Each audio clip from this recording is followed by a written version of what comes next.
Eh bien, bonjour et bienvenue toujours sur l'espace dédié au site mécaniqueuniverselle.net, le site qui essaie d'éclairer le chemin de l'humanité, de démontrer que l'humanité évolue vers son ultime perfection.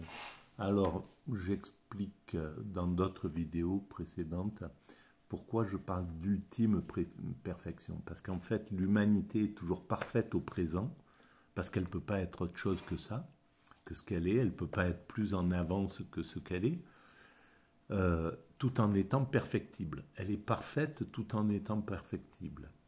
Ben, comme l'évolution d'un être humain, il est parfait quand il est bébé, parce qu'il ne peut pas être un adulte en étant bébé. Et il faut qu'il tombe, qu'il soit maladroit, malhabile, mais il est parfait dans cette position-là. Puis il est parfait quand il est enfant, parce qu'il peut, et tout en étant perfectible, puisqu'il va devenir un ado, etc. Puis il est parfait en tant qu'ado, même s'il fait des conneries, même si, etc., etc. S'il doit passer par des étapes pour devenir un adulte, et puis, et tout en étant perfectible, et il devient adulte, responsable, etc. Il est parfait. Mais voilà, il va encore évoluer pour atteindre la sagesse, pour atteindre, normalement, si la vie se déroule dans la logique, hein, euh,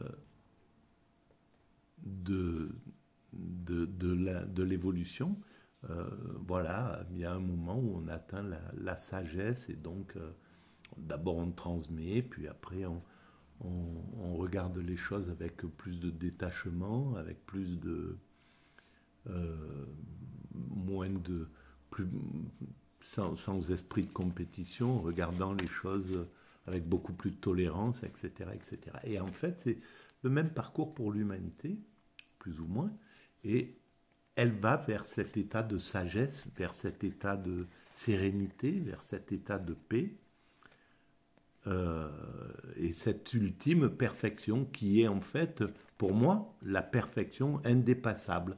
C'est-à-dire qu'à un certain moment, ben, on aura résolu, l'humanité aura atteint son allure de croisière, son allure, un état voilà, de paix universelle. Il n'y aura plus de combat, de compétition féroce. Ça sera un état de solidarité, de fraternité, d'amour, quoi, hein, en gros. Voilà. Donc ça, c'est le point de vue que je défends et que j'essaie d'éclairer. Alors pour avancer, je m'appuie sur des fiches en ce moment que j'ai trouvées comme ça aux éditions Atlas. Et là, la fiche que j'ai entrepris, la question pose cette question. Faut-il comprendre son passé pour construire son avenir? Alors ça fonctionne sous la forme de thèse, oui, antithèse, non, et synthèse, conclusion. Et là, on a fait la thèse dans une vidéo précédente, et on va passer sur l'antithèse, le non. On va voir ce que pensent ceux qui pensent qu'on n'a pas besoin de comprendre son passé pour construire son avenir. On va essayer de voir ce qui est dit là. Et je vais m'appuyer aussi en même temps sur ce que dit Wikipédia à propos de la fin de l'histoire. Parce que l'idée de la fin de l'histoire, en fait, cette vision d'évolution vers quelque chose, c'est pas d'aujourd'hui, c'est pas voilà ce que ce que la mécanique universelle essaye d'éclairer. De nombreux philosophes y ont pensé, entre autres les philosophes du 19e siècle comme Saint-Simon, comme Auguste Comte, comme Marx, comme etc. Fourier, tous ces philosophes qui pensaient que le progrès entraînait progressivement l'humanité vers un état de perfection, justement. Et Hegel, évidemment.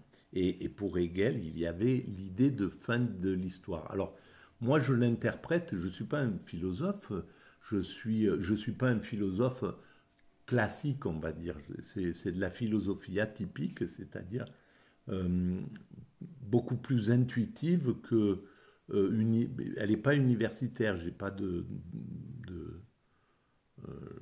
voilà, je maîtrise pas les, les, les ouvrages qu'il faudrait, par exemple, comprendre exactement ce que Hegel disait pour comment il interprétait la philosophie de l'histoire, qu'est-ce qu'il entendait par la fin de l'histoire. Donc tout ça, c'est très intuitif, donc il vaut mieux quand même vérifier derrière, et c'est plus un alibi pour développer la théorie que je défends quand je parle des autres philosophes ou des philosophies, donc tout est à vérifier quand même. Alors, je vais lire l'antithèse. Donc, l'avenir doit être une rupture avec le passé. Donc, ce n'est qu'en rompant avec son passé que l'on peut construire librement son avenir. Ce qui est important, ce n'est pas ce qui est derrière nous, mais ce vers quoi nous allons. Voilà, donc il y a bien cette idée de ce qui est important, même pour ceux qui pensent que on ne doit pas s'appuyer sur le passé, euh,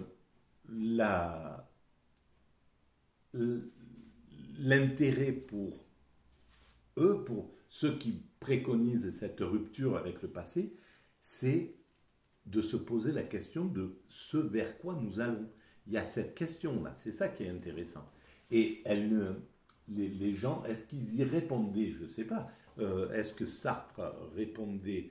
Parce que c'est plutôt le côté justement existentiel qui veut faire une rupture avec le passé, ou le côté marxiste qui veulent faire des ruptures avec le passé, qui veulent pas...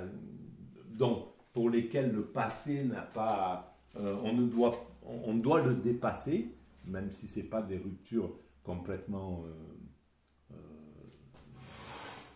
franches, on va dire, hein, parce qu'on ne peut pas évidemment se faire des ruptures. Même le marxisme, il est le fruit du travail, des pensées de Saint-Simon et sans doute de peut-être l'abbé Méliès et peut-être de Jean-Jacques Rousseau et de la Révolution.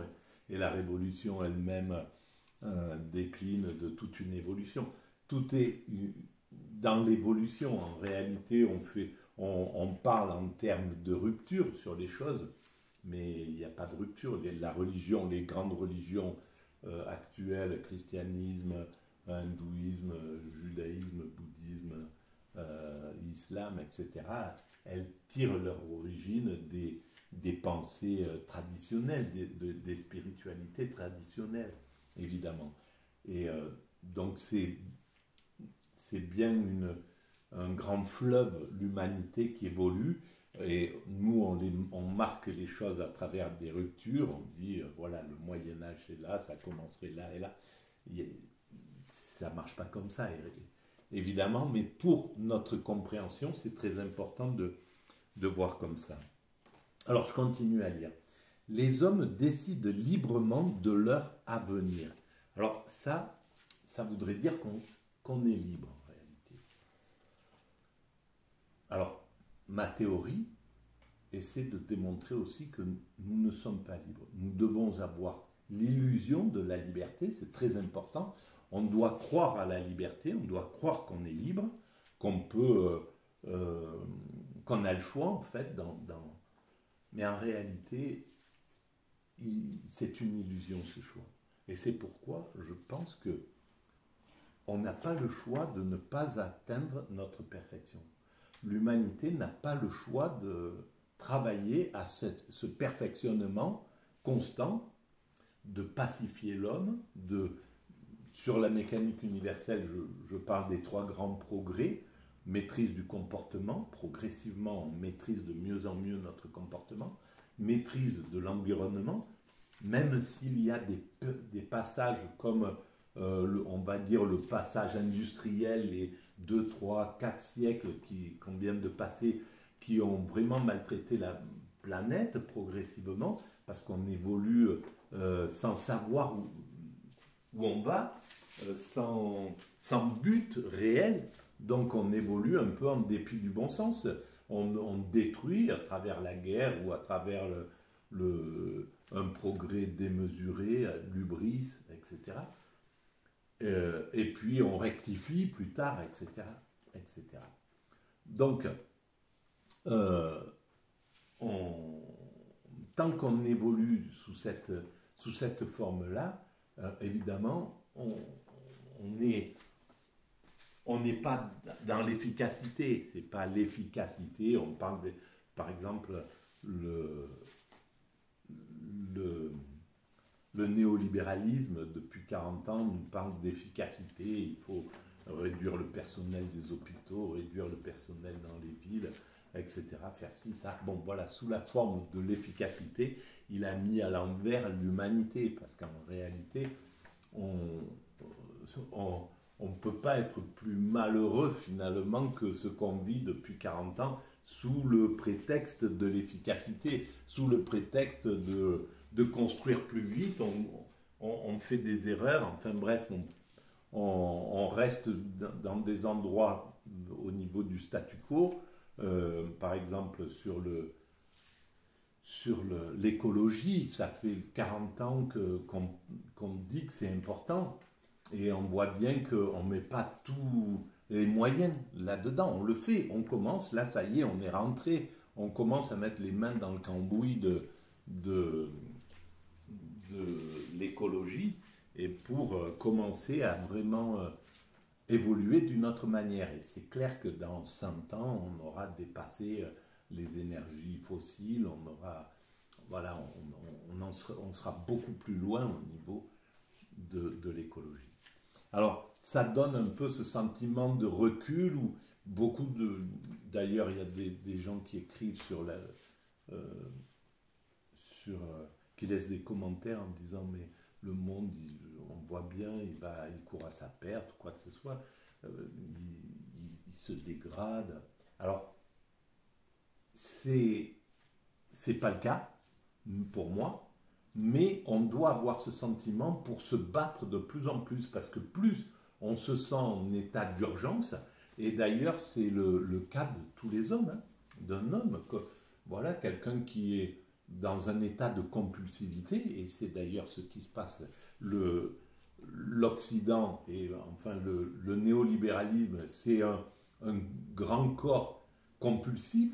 Il faut, pendant 40 ans, depuis 40 ans, c'était les winners, il fallait ressembler à Bernard Tapie, à Berlusconi, faire la fête, gagner des milliards rapidement, etc., rouler en Ferrari, avoir un carré VIP dans les boîtes de nuit. Enfin bon, bref, ils nous ont donné ce modèle, ils se sont donnés comme modèle en fait, les dominants. Donc ils ont maltraité la démocratie, parce que la démocratie, c'est les valeurs du peuple qui doivent être données en exemple, pas les valeurs des dominants. Les valeurs des dominants, c'est celles dont je viens de parler, c'est-à-dire le désir de puissance, le désir de pouvoir, le désir de richesse, le désir enfin voilà, tous ces désirs-là, assouvir ces désirs et dominer en somme. Et le peuple, c'est les valeurs du peuple dans sa globalité, hein, parce qu'évidemment, il y a de tout dans le peuple. Mais si on prend schématiquement, le peuple, il veut être tranquille, il veut être fraternel, il veut s'amuser avec ses amis, il veut bien travailler pour l'humanité, il aime son travail, il aime travailler, mais il veut aussi qu'on n'en fasse pas un esclave, il veut être respecté, il veut qu'on puisse... il cherche pas à faire fortune, il cherche pas à avoir du pouvoir, il cherche à passer du bon temps avec ses amis, à être heureux, voilà, à élever correctement ses enfants, à pas... Voilà. Et donc, c'est ces valeurs-là, en principe, que les dominants devraient prendre à leur compte. S'ils étaient vraiment démocratiques, s'ils étaient vraiment démocrates, ils se hisseraient en tête, donc ils deviendraient chef d'État, chef de gouvernement, chef, etc., tout ça. mais pour appliquer les valeurs du peuple, par essence plus paisibles que les valeurs des dominants. Et donc, on maîtrise de mieux en mieux notre comportement, notre environnement et notre questionnement, parce qu'on répond de plus en plus aux questions compliquées. Pourquoi il y a, comment s'est fait cet univers? Qu'est-ce qu'il y avait avant, à l'origine de l'univers? Avant l'univers, comment ça s'est, voilà, comment cet univers s'est produit? Donc on cherche, on interprète, on donne des solutions, on cherche. Qu'est-ce que c'est que cette matière? Qu'est-ce que c'est que ces atomes? De quoi sont faits ces atomes? Donc on va les décortiquer, on va écarter les choses pour essayer de comprendre, de répondre à nos grandes questions. D'où nous venons, voilà, on cherche à travers l'histoire de l'humanité, on remonte dans notre histoire grâce aux ossements qu'on découvre, etc. Tout un tas de choses.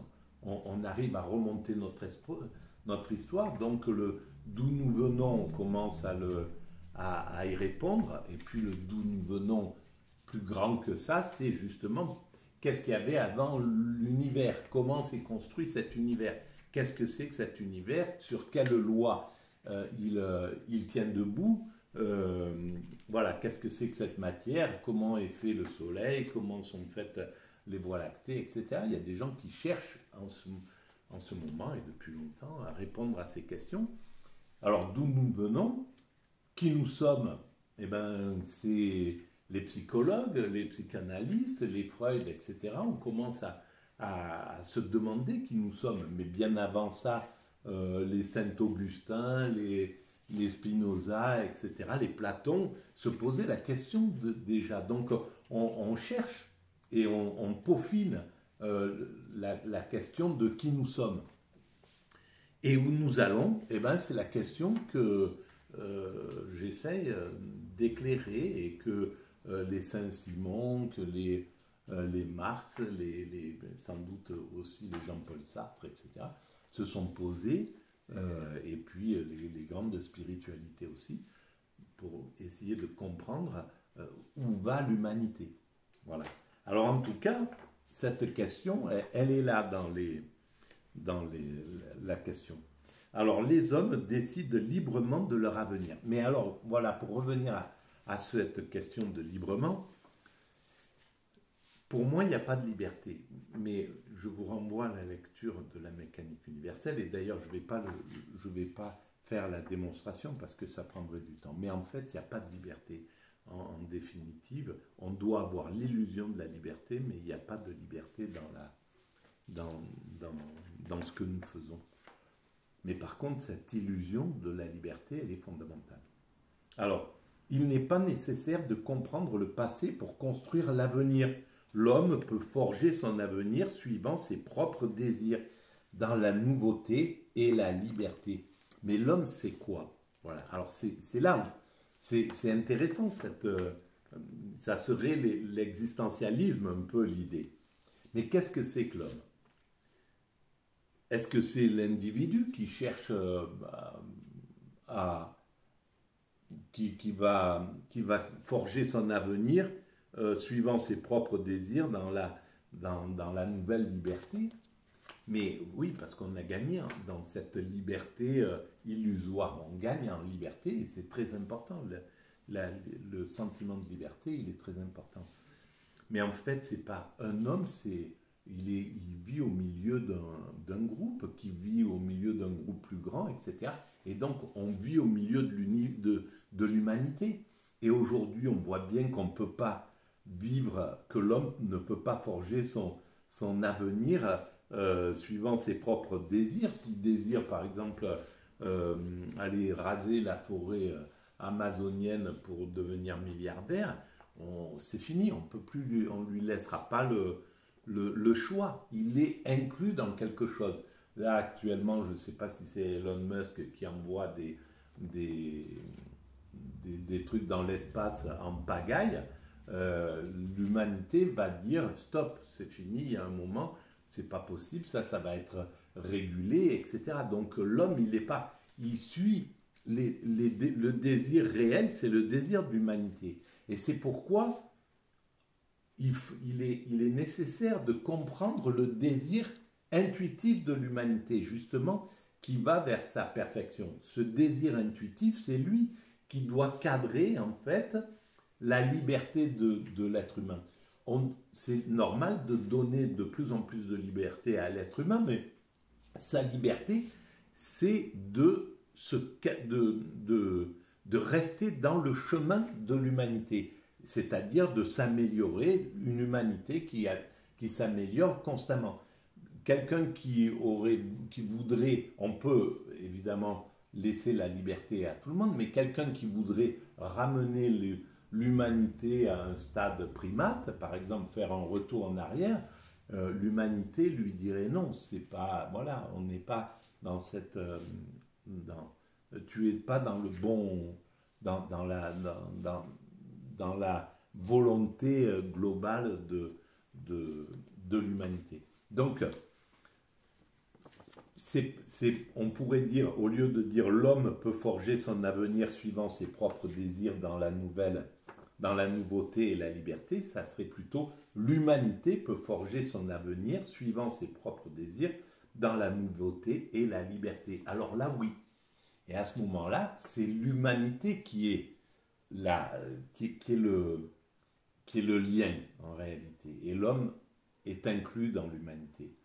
Et de toute manière, un homme ne peut pas survivre hors de l'humanité. Si l'humanité s'éteint, un homme reste seul sur cette planète ou n'importe où, il ne survit pas. Voilà, bien sûr, il peut avancer, mais c'est la fin, c'est l'extinction de l'humanité. Donc l'homme ne trouve sa place qu'au sein de l'humanité. C'est l'humanité qui donne du sens à un être humain. De notre présence sur cette planète, le sens de notre présence sur cette planète, il n'y a que l'humanité qui nous donne ce sens. Voilà, c'est le fond. Alors, je continue. Les révolutionnaires de 1789, par exemple, ont instauré un régime inédit, rompant radicalement avec le passé, en se fondant sur leurs seules aspirations. Eh bien oui, mais ça, c'est une illusion de penser ça. Bien sûr que on peut le marquer comme une rupture, mais quand les révolutionnaires parlent d'égalité, mais ils font que reprendre des valeurs religieuses que les religions avaient déjà entrevues. Dans les grandes religions, les hommes sont égaux devant Dieu. Ils ont repris cette valeur-là. Quand tu ne dois pas faire de mal à ton prochain, toutes les religions parlent de cette façon-là. Eh bien, ça vient du religieux et ça s'est transmis dans les lois de 1789, les lois révolutionnaires déclinent toutes des grandes règles religieuses, la fraternité, l'amour du prochain, etc., et qu'on retrouve dans toutes les religions. Donc, on ne peut pas dire que c'était une rupture. Ça aurait été une rupture si, avant la Révolution, c'était œil pour œil, dent pour dent, ou je ne sais pas, plutôt torture à volonté. Alors à ce moment-là, oui, il y avait une rupture. Mais non, ça décline et les religions, les valeurs des religions, elles déclinent de la fraternité qui était déjà avant, et qui, si on remonte très loin, on arrive aux primates, et dans les primates, il y a la réconciliation, il y a la fraternité, il y a l'entraide, il y a déjà toutes ces valeurs de façon instinctive. Donc en réalité, c'est un grand chemin. Après, voilà, qu'on parle de rupture pour comprendre un peu mieux les choses, il n'y a pas de problème. Mais c'est une illusion de penser que c'est une véritable rupture. Sois ce que tu deviens. les philosophes existentialistes ont mis l'accent sur le fait que l'homme est constamment tendu vers le futur. Cette conception de la temporalité humaine est exprimée notamment par Heidegger et par Sartre. Heidegger souligne que la conscience humaine est anticipation du futur, et notamment de la mort. Bien entendu que c'est notre moteur et on ne peut pas ne pas penser à ce futur. Et donc le saut de la mécanique universelle, mon travail, c'est juste de dire, au lieu, on peut s'arrêter, notre futur, on peut le pousser jusqu'à nos enfants, nos petits-enfants, mais on peut aussi essayer de l'interpréter vraiment beaucoup plus loin, dans 5, 6 siècles, ou 3, 4, 5, 6 siècles, je ne sais pas quand l'humanité aura atteint sa perfection, mais on peut aller inspecter ce côté lointain.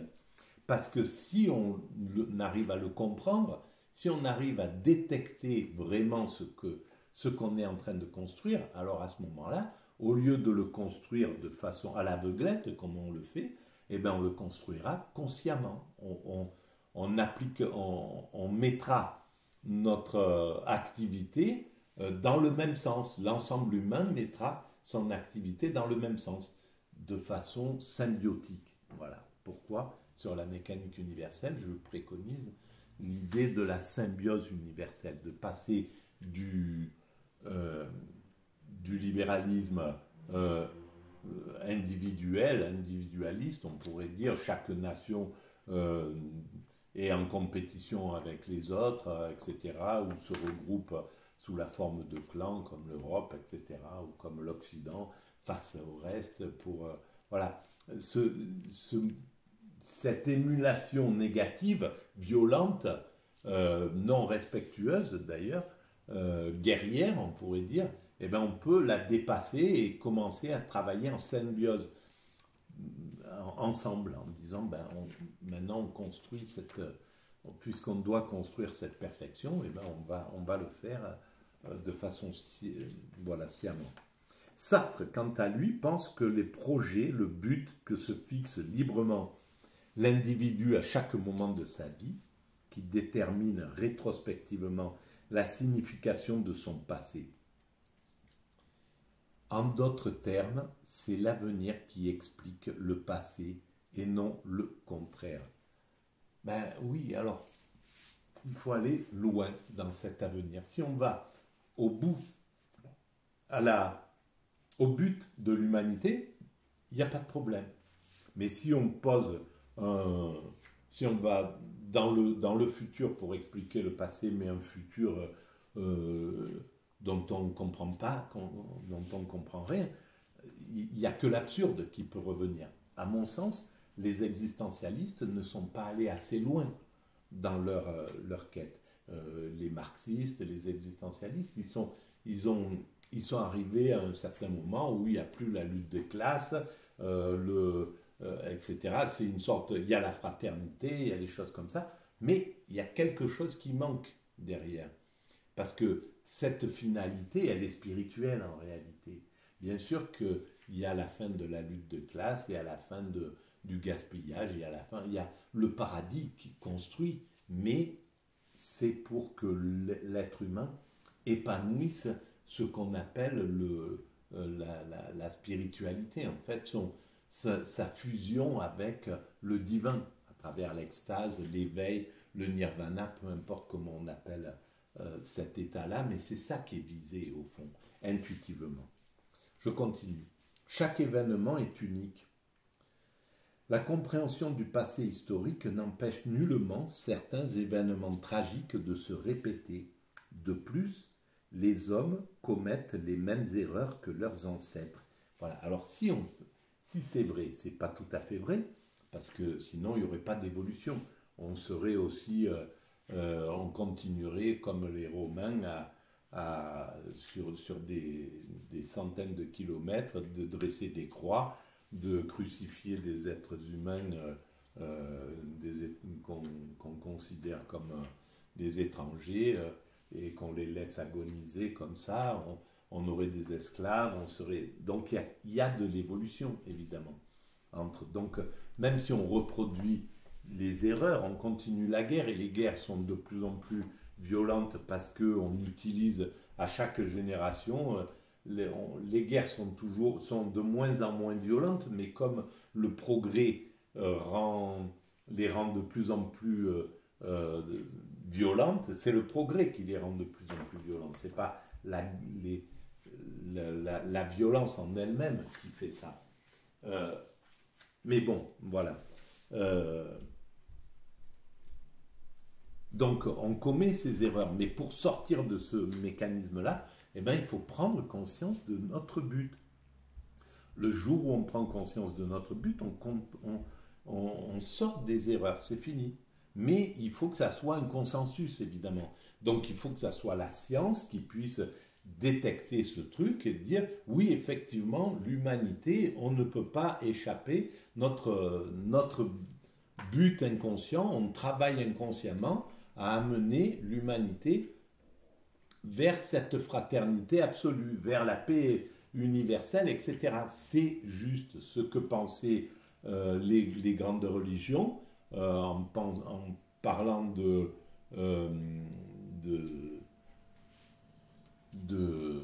révélation, de paradis, d'accession à une sorte de paradis. Oui, on construit ce paradis, c'est vrai, c'est ça, c'est ce qu'on est en train de faire. Donc maintenant, on va le faire, au lieu de le faire de façon inconsciente, on va le faire de façon consciente. Le passé ne les a en rien aidés à construire leur avenir. Bien sûr que si, c'est trop brutal ça, d'imaginer que c'est d'abord narcissique, quoi. Hein. Je pense que c'est un peu le problème, justement, des existentialistes, de certains existentialistes. C'est ce côté tout-puissant. On devient les maîtres de tout. C'est l'homme qui devient... Il n'est pas inclus dans toute une aventure.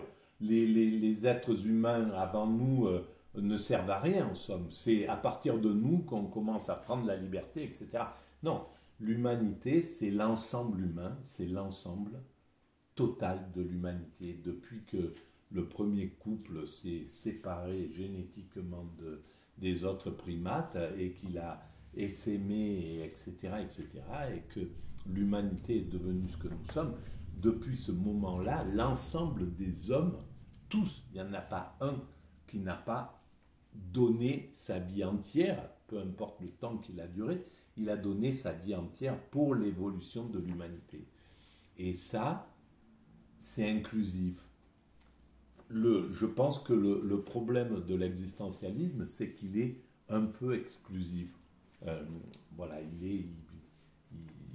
mais c'était légitime. Hein, il fallait rompre avec ces Hitler, ces Mussolini, ces guerriers de 14-18 qui étaient là et qui continuaient à... Voilà, il fallait faire sauter tout ça. Donc c'est logique, hein, en somme. Ce qui est rejeté, c'était le passé négatif. Mais ils auraient dû dire le passé négatif ne nous aide en rien. Mais le passé positif, ce que nous a apporté Saint-Simon, ce que nous a apporté Freud, ce que nous a apporté, etc., la Révolution française, machin, tout. Et puis, voilà. Ça, on peut prendre ces valeurs-là, les valeurs des grandes religions, les valeurs positives des grandes religions, elles nous sont utiles et voilà. Donc, c'est plus à ce niveau-là. Au fond, chaque événement est unique et dépend avant tout de facteurs et de circonstances qui n'existent qu'au moment où il se produit. Voilà comment se disait l'antithèse. Eh bien, on va arrêter là. Alors, vous avez sans doute remarqué que je suis un peu... Je manque d'oxygène, donc la façon dont je... C'est un peu laborieux et c'est sans doute pas agréable à entendre, mais en tout cas, voilà, il faut que je exprime toutes ces choses-là, comme ça précise toujours mes pensées. J'ai travaillé, tout ça, je l'ai déjà parcouru il il y a 20 ans, 23 ans, au tout début de la mécanique universelle, j'ai dû comprendre tout ça. Mais là, à chaque fois, ça précise un peu les parties de ce travail que j'ai fait avancer. Voilà, je vous remercie de votre écoute et puis si vous pensez que ça a un peu d'intérêt, vous pouvez mettre des pouces. Et si vous pensez que c'est nul, vous mettez des pouces inversés, des pouces en bas, il n'y a aucun problème. Chacun est libre de ses idées. Voilà, vous pouvez aussi vous abonner. Vous pouvez envoyer l'adresse à vos amis si vous pensez que c'est un peu intéressant. Et puis vous pouvez laisser des commentaires, j'y réponds systématiquement, il n'y a pas de problème, et même négatif, voilà. Au contraire, voilà, ça fait partie des choses normales. À bientôt, merci.